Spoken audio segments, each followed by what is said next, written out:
اور مہنگائی نہ بڑھے، کیونکہ زیادہ تر جب آپ پیسے کی قیمت کم کرتے ہیں تو مہنگائی بڑھنا شروع ہو جاتی ہے، لوگ خرچتے ہیں۔ دوسری ہم نے کوشش یہ کی کہ جو پچھلی دفعہ ایگریکلچر میں ہمیں ڈینٹ پڑا تھا اور ہماری صفر سے بھی 0.01% کم جو گروتھ ہوئی تھی، وہ اب 3.5% کے اوپر گرو ہوئی، کیونکہ ہم نے ان کے تمام فیکٹر، ان کی کھاد سستی کر دی، ان کی بجلی سستی کر دی، تو اور ان کو جتنے بھی فوائد دیے ان سب پیکج کو جو آپ دیکھیں تو ہم 0 سے لے کر 3.5% گروتھ کے اوپر ایگریکلچر میں آگے، جو ہمارے ملک کی 35% امپلائمنٹ ہے۔ تو آل اینڈ آل جو ہماری اسٹریٹجی تھی اس کو مد نظر رکھتے ہوئے ہم بہترین راستے پہ جا رہے ہیں۔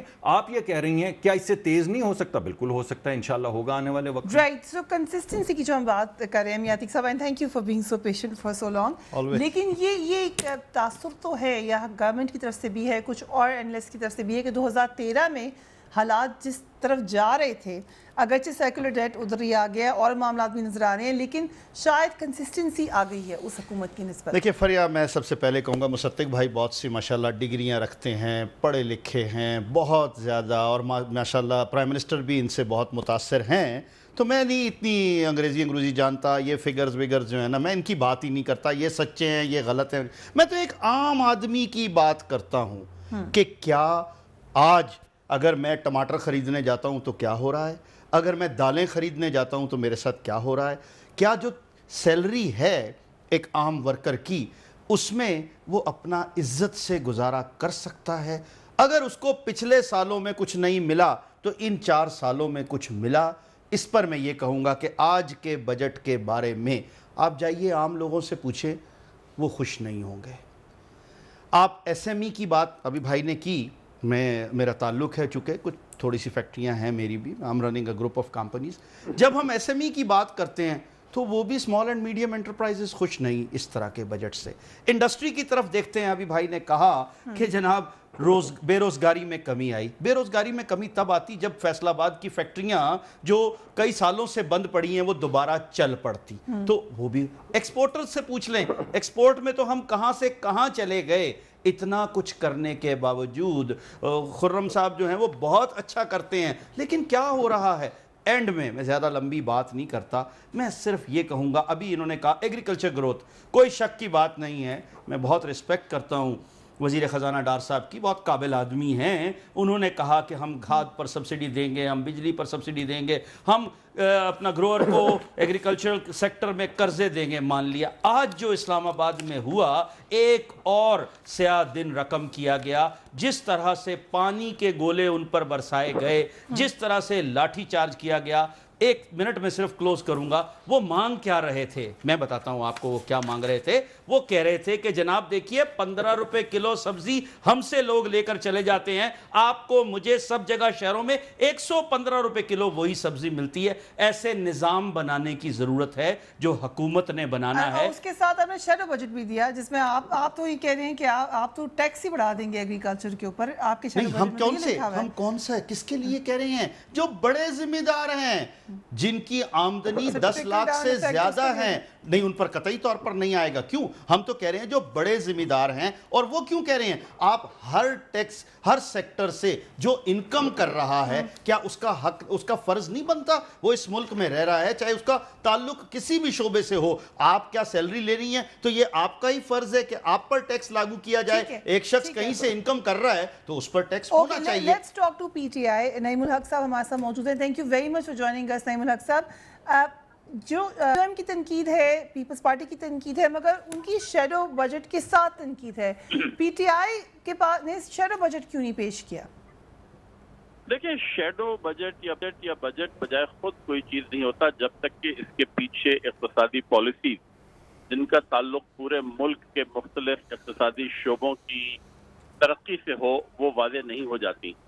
موجودہ حکومت نے پچھلے 5 سال میں صرف ایک پالیسی ان کی سامنے آئی ہے، وہ یہ ہے کہ دبا کے قرضے لو، قرضے لے کے تمام اخراجات پورے کرو، اور یہ جو اعداد و شمار ہیں یہ ایک بالکل ہی صحیح اعداد و شمار ہیں، جو حکومت کے اپنے اعداد و شمار ہیں کہ پچھلے 4.5-5 سال میں حکومت نے روزانہ 6 سے 7 ارب روپے قرضے لیے ہیں، نمبر 1۔ نمبر 2، معیشت نے پچھلے سال انہوں نے کہا تھا کہ 3100 ارب روپے کی آمدنی ہوگی،